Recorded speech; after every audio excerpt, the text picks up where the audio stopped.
There's new information after 8 people are arrested in Tuscaloosa for prostitution.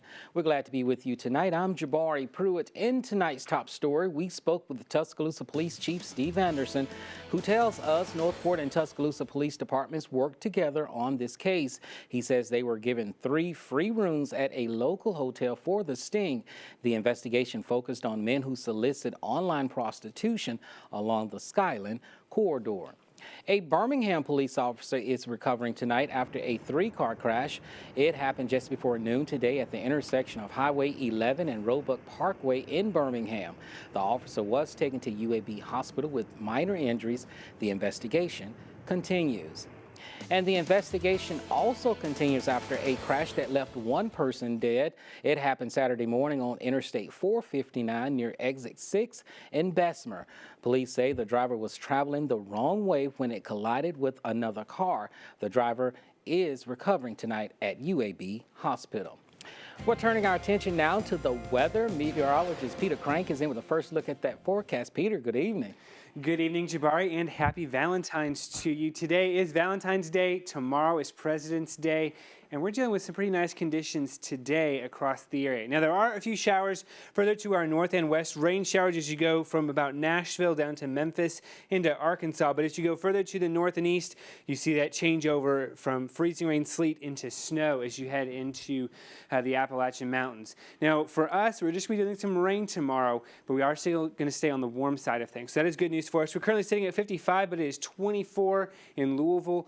We're going to stay on that warm side, as I said. We're going to see high temperatures tomorrow in this upper 50s, near 60, with rain showers across the area. Jabari? All right, Peter, thank you. A Northport business is helping several elementary schools. It's something no other business has ever done. WVUA 23's Taylor Mooney joins us live tonight with more. Taylor.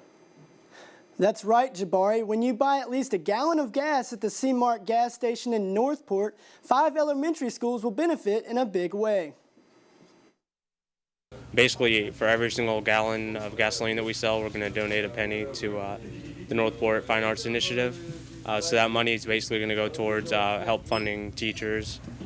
Right now, the only funding that they get is from the city of Northport, so we're going to try to help out, as much as we can with that. The plan went into effect on February 1st. The C-Mart convenience store in Northport will pay in 2 installments, once at the beginning of August and another allocation in May. District 2 Northport City Councilman Jay Logan is behind the idea. The good thing about this whole thing, the way it came about, is we didn't solicit it. It was just a great business owner in Northport wanting to give back to the community that they serve and they live in and operate and work in, and they wanted to partner with the city of Northport. So it's a great partnership, a great opportunity to give back to our local schools inside the city limits. Matthews, Flatwoods, Fawcett Vestavia, Crestmont, and Northport elementary schools are already receiving the funds. Logan says while the donations are very much appreciated, the city doesn't want to stop here. I think if everybody take a page of what we just experienced here, I think, we can add some real value and some real dollars to an initiative that's really worthwhile to all our students. Each of the schools should split about $8,000 a year. Reporting live, Taylor Mooney, WVUA 23 News. All right, Taylor, thank you. Well, Tuscaloosa City Schools will host a series of community meetings about their strategic plan. It focuses on curriculum and instructions, investment in staff, and capital improvements. The meetings will be this Thursday at 6 p.m. in the auditoriums at Central, Northridge, and Bryant High School. Now to the race to the White House. The last night's Republican presidential debate now down to 6 candidates. It comes exactly 1 week before South Carolina voters head to the polls. Melissa Rainey reports. A change in tone Saturday night as the remaining Republican presidential candidates took the debate stage in Greenville, South Carolina. Following a moment of silence for the late Justice Scalia, the candidates were asked how they would go about selecting his replacement. And so I believe the president should not move forward, and I think that we ought to let the next president of the United States decide who is going to run that Supreme Court with a vote by the people of the United States of America. We need to put people on the bench that understand that the Constitution is not a living and breathing document. It is to be interpreted as originally meant. I think it's up to Mitch McConnell and everybody else to stop it. It's called delay, delay, delay. The debate then turned to foreign policy and the Bush administration's handling of the war in Iraq. And that's when things got personal. We should have never been in Iraq. We have destabilized the Middle East. While Donald Trump was building a reality TV show, my brother was building a security apparatus to keep us safe, and I'm proud of what he did. How did he keep us safe when the World Trade Center came down?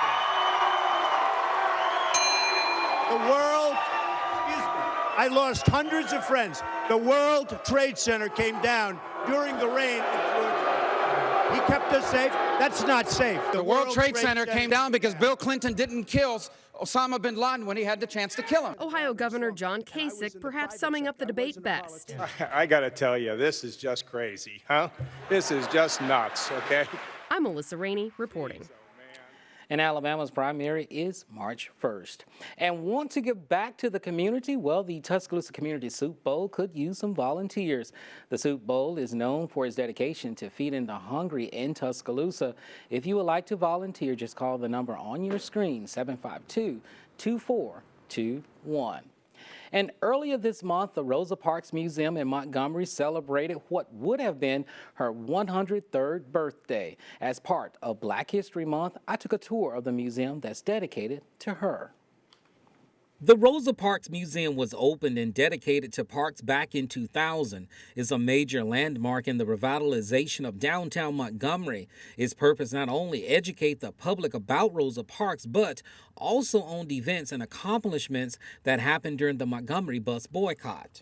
I think people a lot of times, maybe they were taught just about her, but they don't understand that it was actually a movement, and there were strategies involved, and there was adversity, and that the activists endured a lot. The museum is not only praised locally, but it has become very popular among people in other countries. People want to come and learn about how they strategize, how they come together, work together from a grassroots level to make such a profound impact on the civil rights movement. The museum includes a permanent exhibit, a time machine, archives, and a children's wing. It's important for everyone to kind of come and learn not just about Mrs. Parks and her act of courage, but about the movement as a whole and the boycott as a whole.